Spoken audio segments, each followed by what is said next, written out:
सोमवार की व्रत कथा। व्रत कथा हिंदी चैनल में आपका स्वागत है। भाइयों बहनों, इस चैनल में हम 12 मास की सब कथाएं संपूर्ण और शास्त्रोक्त सुनाते हैं। जैसे व्रत करने वाले, सुनने वाले और सुनाने वाले तीनों को फल मिलता है। तो चलो सोमवार की व्रत कथा सुनते हैं।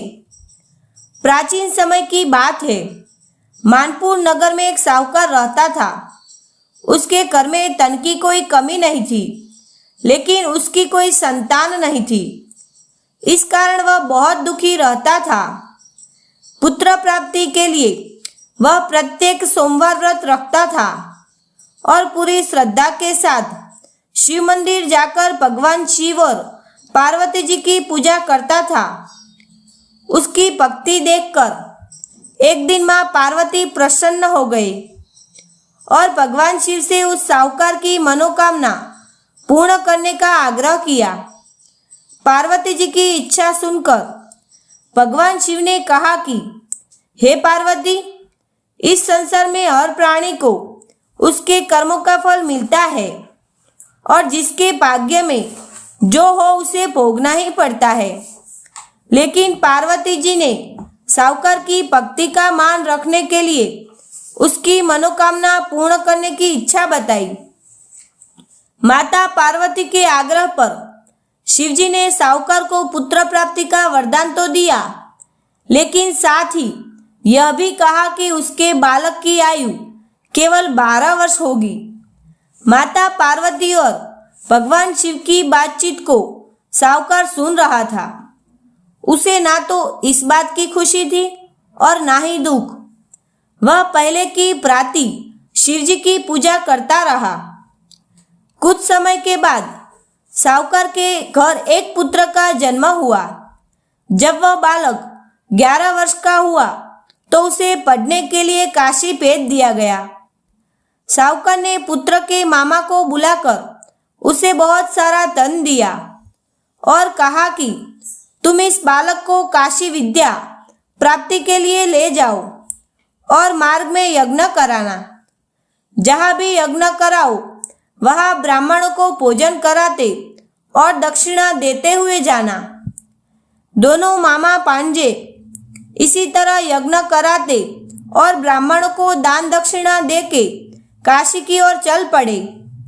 रात में एक नगर पड़ा जहां नगर के राजा की कन्या का विवाह था, लेकिन जिस राजकुमार से उसका विवाह होने वाला था वह एक आंख से काना था। राजकुमार के पिता ने अपने पुत्र के काना होने की बात को छिपाने के लिए एक चाल सोची। साहूकार के पुत्र को देखकर उसके मन में एक विचार आया। उसने सोचा, क्यों न इस लड़के को दूल्हा बनाकर राजकुमारी से विवाह करा दूं।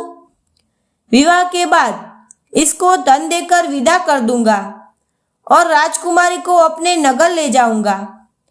लड़के को दूल्हे के वस्त्र पहनाकर राजकुमारी से विवाह करा दिया। लेकिन साहूकार का पुत्र ईमानदार था। उसे यह बात न्याय संगत नहीं लगी। उसने अवसर पाकर राजकुमारी की चुन्नी के पल्ले पर लिखा कि तुम्हारा विवाह तो मेरे साथ हुआ है, लेकिन जिस राजकुमार के संग तुम्हें भेजा जाएगा वह एक आंख से काना है। मैं तो काशी पढ़ने जा रहा हूं। जब राजकुमारी ने चुन्नी पर लिखी बातें पढ़ी तो उसने अपने माता पिता को यह बात बताई। राजा ने अपनी पुत्री को विदा नहीं किया, जिससे बारात वापस चली गई। दूसरी ओर साहूकार का लड़का और उसका मामा काशी पहुंचे और वहां जाकर उन्होंने यज्ञ किया। जिस दिन लड़के की आयु 12 साल की हुई उसी दिन यज्ञ रखा गया। लड़के ने अपने मामा से कहा कि मेरी तबीयत कुछ ठीक नहीं है। मामा ने कहा कि तुम अंदर जाकर सो जाओ। शिवजी के वरदान अनुसार कुछ ही देर में उस बालक के प्राण निकल गए। मृत पांजे को देखकर उसके मामा ने विलाप शुरू किया। संयोगवश उसी समय शिवजी और माता पार्वती उधर से जा रहे थे। पार्वती ने भगवान से कहा, स्वामी, मुझे उसके रोने के स्वर सहन नहीं हो रहा। आप उस व्यक्ति के कष्ट को अवश्य दूर करें।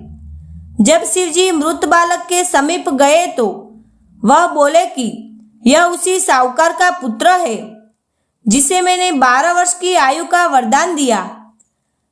अब उसकी आयु पूरी हो चुकी है, लेकिन मातृभाव के विभोर माता पार्वती ने कहा कि हे महादेव, आप इस बालक को और आयु देने की कृपा करें, अन्यथा इसके वियोग में उसके माता पिता भी तड़प तड़प कर मर जाएंगे। माता पार्वती के आग्रह पर भगवान शिव ने उस लड़के को जीवित होने का वरदान दिया। शिवजी की कृपा से वह लड़का जीवित हो गया। शिक्षा समाप्त करके लड़का मामा के साथ अपने नगर की ओर चल दिया। दोनों चलते हुए उसी नगर में पहुंचे जहां उसका विवाह हुआ था। उस नगर में भी उन्होंने यज्ञ का आयोजन किया। उस लड़के के ससुर ने उसे पहचान लिया और महल में ले जाकर उसकी खातिरदारी की और अपनी पुत्री को विदा किया। उधर साहूकार और उसकी पत्नी भूखे प्यासे रहकर बेटे की प्रतीक्षा कर रहे थे।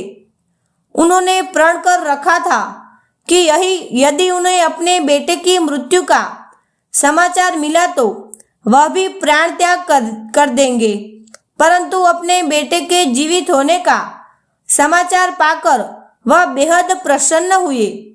उसी रात भगवान शिव ने व्यापारी के स्वप्न में आकर कहा, हे श्रेष्ठी, मैंने तेरे सोमवार के व्रत करने और व्रत कथा सुनने से प्रसन्न होकर तेरे पुत्र को लंबी आयु प्रदान की है। इसी प्रकार जो कोई सोमवार व्रत करता है या कथा सुनता और पढ़ता है, उसके सभी दुख दूर होते हैं और समस्त मनोकामना पूर्ण होती है। भाइयों बहनों, इस व्रत कथा सुनने के बाद व्रत कथा चैनल को सब्सक्राइब जरूर करना, जिससे 12 मास की सब कथा का समय से नोटिफिकेशन मिलता रहे।